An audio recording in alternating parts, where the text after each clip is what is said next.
నమస్తే తల్లిదండ్రులారా, మీ ఇంట్లో బైక్ తాళాలు ఎక్కడున్నాయి ఒకసారి చూసుకోండి. ఎందుకంటే మీరు సరదాగా ఇచ్చిన ఆ తాళం మీ బిడ్డ చేతిలో ఒక ప్రాణాంతక ఆయుధంగా మారొచ్చు. స్పీడ్ అంటే సరదా, రీల్స్ అంటే క్రేజ్, స్టంట్స్ అంటే స్టైల్ అనుకుంటున్న మైనర్లకు తెలంగాణ ప్రభుత్వం సీరియస్ వార్నింగ్ ఇచ్చింది. ఇకపై లైసెన్స్ లేని చిన్నారులకు వాహనాలు ఇస్తే చట్టం చూస్తూ ఊరుకోదు. ఎందుకింత కఠిన నిర్ణయం? ఇప్పుడు చూద్దాం. స్కూల్ బ్యాగ్ ఒక భుజంపై, మరో చేతిలో బైక్ హ్యాండిల్, రోడ్డు మీద స్పీడ్, మొబైల్లో రీల్. ఇప్పుడు ఇది చాలా కుటుంబాలలో కనిపిస్తున్న దృశ్యం.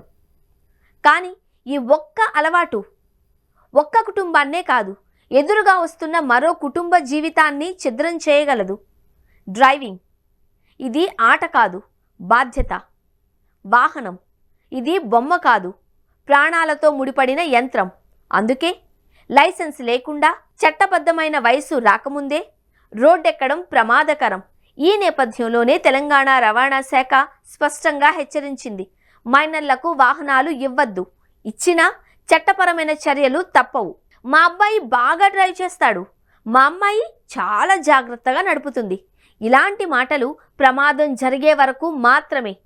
ఒక్క క్షణం, ఒక్క తప్పుడు అంచనా, ఒక్క బ్రేక్ ఆలస్యం చాలు జీవితం మొత్తం మారిపోవడానికి. అందుకే డ్రైవింగ్ నేర్పించే ముందు బాధ్యత నేర్పించాలి అని నిపుణులు చెబుతున్నారు. సోషల్ మీడియాలో వైరల్ కావాలి అనే తపన, స్పీడ్ పై మోజు, స్నేహితుల ప్రోత్సాహం ఇవన్నీ కలిసొచ్చినప్పుడు మైనర్లు ప్రమాదాన్ని సరదాగా తీసుకునే అవకాశం ఉంటుంది. కానీ రోడ్డుపై ఒక చిన్న పొరపాటుకు రెండో అవకాశం ఉండకపోవచ్చు. తల్లిదండ్రులారా, మీ పిల్లలకు మీరిచ్చే గొప్ప బహుమతి బైక్ కాదు, భద్రత. తాళం చెవి ఇవ్వడానికి ముందు వారి వయసు, చట్టం, బాధ్యత గుర్తుంచుకోండి.